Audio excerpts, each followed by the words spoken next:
यही दो अक्षर ले लिया बस, राम, और इसी का जप भगवान शंकर सदा करते रहते। ये महामंत्र है। ये दो अक्षर जो है ये मंत्र नहीं, महामंत्र। श्री तुलसीदास जी महाराज श्रीमद् रामचरितमानस ग्रंथ में अपनी रामायण में वो लिखते हैं कि महामंत्र जोई जपत महेशु काशी मुकुति हेतु उपदेशु। और भगवान शंकर काशी में रहकर, काशी निवासी भगवान शंकर काशी में गंगा के तट पर निवास करते हुए इसी मंत्र का जप करते रहते, राम राम राम। तुम पुनि राम राम दिन राती। पार्वती जी कहती हैं, प्रभु आप तो दिन रात राम राम करते रहते हो। तुम प्रभु राम राम दिन राती, सादर जपहु अनंग हराती। ये दो अक्षर का महामंत्र। और इसी मंत्र के प्रभाव से काशी में भगवान शंकर सबको मुक्ति देते हैं। काशी में मुक्ति मिलती है ना, कहते हैं काश्याम मरणान मुक्ति है। काशी में मरने पर मुक्ति मिलती है।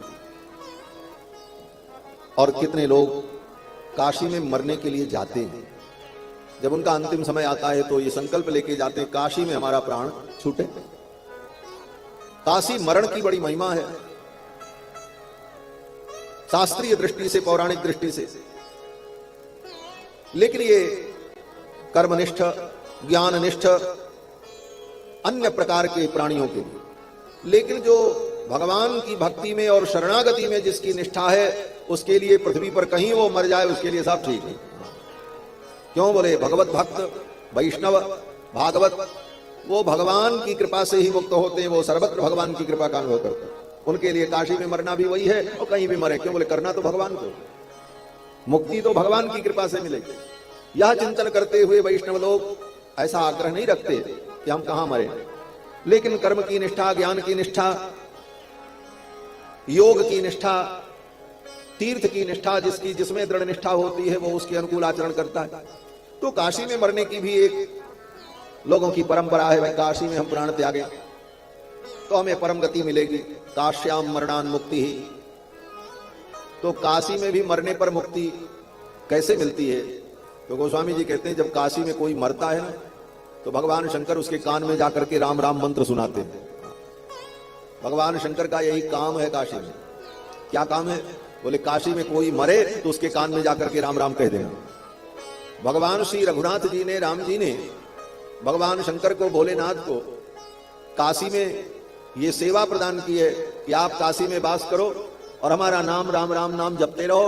और काशी में कोई प्राणी मरे तो मरने के पहले, मरने के प्राक्षण, मरने के एक क्षण पहले उसके कान में आप जाकर के राम राम कह देना बस। और राम राम सुनकर के वो मरेगा तो मुक्त हो जाएगा। तो भगवान शंकर का यही काम है काशी में। वीथ्याम वीथ्याम अटति जटिलः कोपि काशी निवासी। काशी निवासी भगवान शंकर काशी की वीथियों में भ्रमण करते रहते हैं, रात दिन उनको चैन नहीं। बोले, पता नहीं कौन मरे और कहां मरे। इतनी बड़ी काशी, किस गली में कौन मरेगा। और 24 घंटे तो प्राणी मरते पैदा होते रहते हैं, संसार का धर्म। तो कौन प्राणी कब मरेगा, और काशी में अगर मरे तो उसके कान में राम नाम सुनाना है। इसलिए भगवान शंकर काशी में घूमते रहते हैं। वीथ्याम वीथ्याम अटति, एक एक वीथी में, एक एक गली में भ्रमण करते रहते। और भ्रमण ही नहीं करते, अनेक रूप धारण करके भगवान शंकर काशी की गलियों में विद्यमान रहते। पता नहीं कहां कौन मरे और उसके कान में राम राम कहना। इसीलिए काशी में कहते हैं ना, काशी का हर कंकर शंकर। काशी का एक कंकड़ भी शंकर। क्यों बोले, पता नहीं भगवान शंकर कहां किस रूप में बैठे। तो राम नाम इसी मंत्र से भगवान शंकर सबको वैकुंठ भेजते रहते, मुक्ति प्रदान करते।